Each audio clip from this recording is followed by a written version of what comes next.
ta uyamba Mexico ta ko kele nukumamuja Ta imita hewi le yakamba ena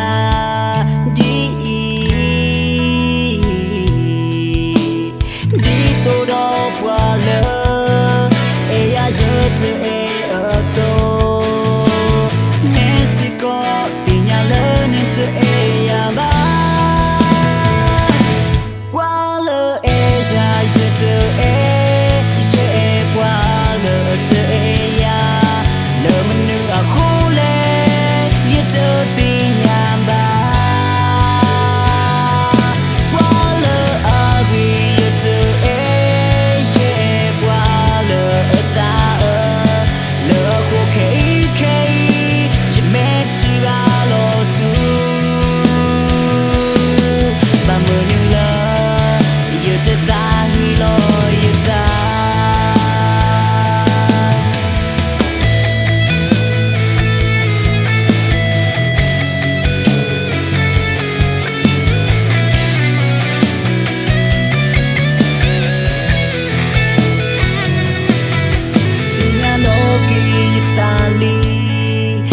te ta uyamba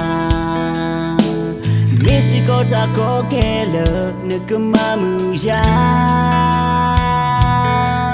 Ta imita hewi le yakamba ena di to do bwa le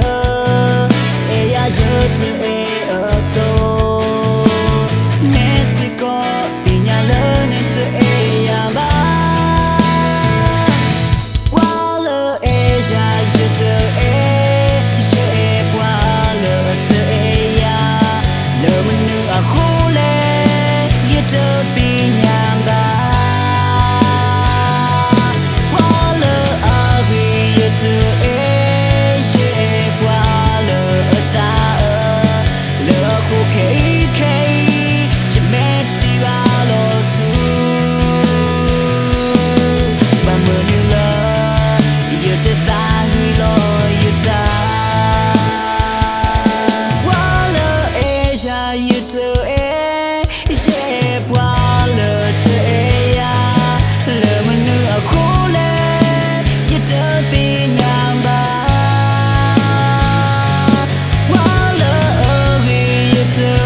ta hi lo